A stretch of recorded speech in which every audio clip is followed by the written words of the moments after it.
En este video se explicará de manera muy fácil qué es un diagrama de flujo y para qué se utilizan. Comenzaremos con explicar entonces qué es un diagrama de flujo. Y se puede entonces decir que un diagrama de flujo es una representación de un algoritmo de manera gráfica a través del uso de símbolos. Para ello entonces las características que integran un diagrama de flujo. En primer lugar, los diagramas se deben de realizar en una secuencia iniciando de arriba hacia abajo en una dirección de izquierda a derecha. Después, el algoritmo deberá iniciar con el símbolo de un óvalo para indicar el inicio y el fin, dónde comienza y dónde termina. La dirección del flujo se debe de representar por medio de flechas. Las flechas indicarán el sentido el cual se puede realizar el diagrama de flujo. Todas las líneas de flujo deben llegar a un símbolo. Cada flecha entonces apuntará de un símbolo a otro. Las características son muy similares a las de un algoritmo, ya que se debe de considerar esa representación gráfica y consta de entradas, procesos y salidas.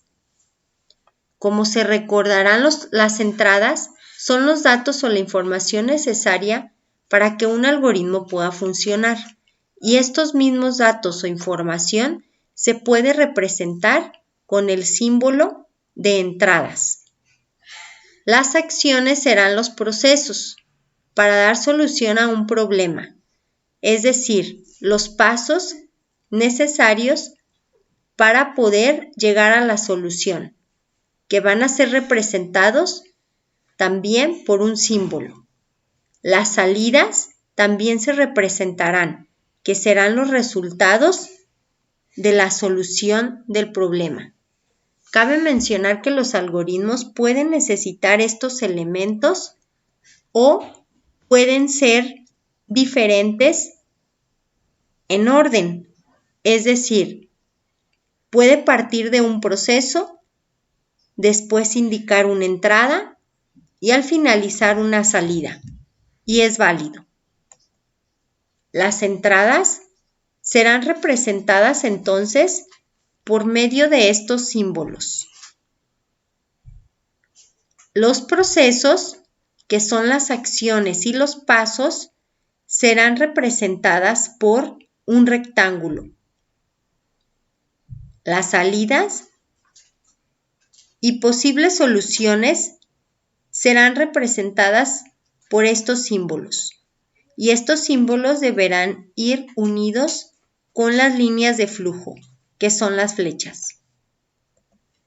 Ahora veamos una pequeña ilustración donde se puede mostrar cuáles serán los símbolos propios para indicar cada representación gráfica: el inicio, el fin, la entrada de datos, los procesos, las salidas, las flechas, decisiones y repeticiones.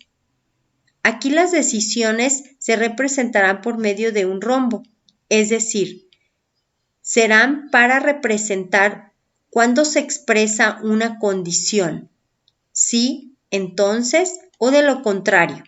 Máximo podrán tener dos salidas, sí y no, o pueden tener al menos una, sí o no. Las repeticiones entonces las representaremos por medio de este símbolo. Esas repeticiones indican que cuando se tiene que repetir y iterar varias veces un proceso, entonces nos servirá para determinar esas repeticiones. En esta ilustración también se pueden observar de forma que se especifica qué función tienen. Algunos ejemplos de construcción entonces partirán del inicio, explicando el primer paso, después el segundo paso, el tercer paso, así sucesivamente hasta llegar hasta el final.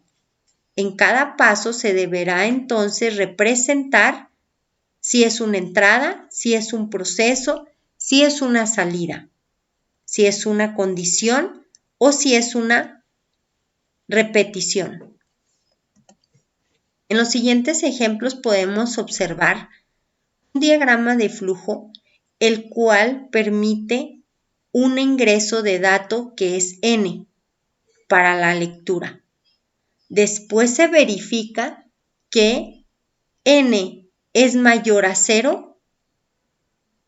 Si es afirmativo, entonces n será un valor positivo.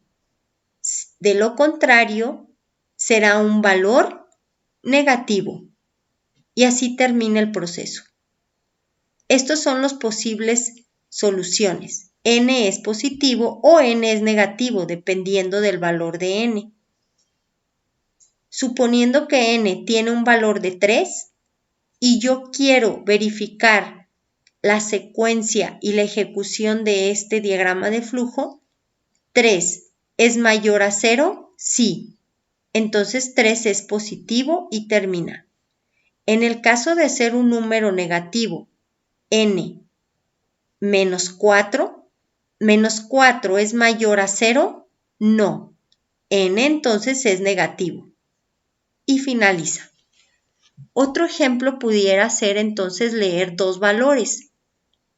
Uno sería el valor de A y otro el valor de B. Para este valor entonces A es mayor que B, sí. Si se cumple esta condición, entonces determinará una solución que es mayor y B es mayor. ¿Por qué? Suponiendo que A es igual a 3 y B es igual a 5. ¿3 es mayor a 5? No. Entonces, 5 es mayor. Suponiendo ahora que los valores de la variable o el número A es 8 y B es 3. ¿8 es mayor a 3? Sí. Entonces, presenta que A, en este caso 8, es mayor y finaliza. De esta manera estamos verificando la ejecución del diagrama de flujo con diferentes valores. Otro ejemplo pudiera ser entonces leer o tener de entrada un valor X. X pensamos entonces que para este algoritmo sería un número el cual va a ser dividido entre 2 para verificar el resto. Eso es lo que hace mod. Mod indica que se está dividiendo el valor entre 2, pero se toma el residuo de la división.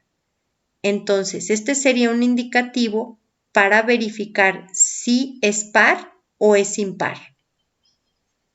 Por lo tanto, pensemos en un valor. 8 mod 2, 8 dividido entre 2 da 4 y el residuo da 0.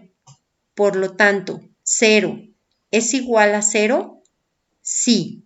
Entonces el 8 es par. Y termina. Si tuviéramos otro valor, por ejemplo el 5, 5 entre 2 es igual a 2, pero el resto es igual a 1. Entonces, por lo tanto, es diferente de 0. ¿Es igual a 0? No. Entonces el 5 es impar. Y termina. Hasta aquí entonces el video. Los invito a que realicen algunos ejercicios para que puedan practicar y reflexionar sobre la representación gráfica que es el diagrama de flujo. Hasta luego.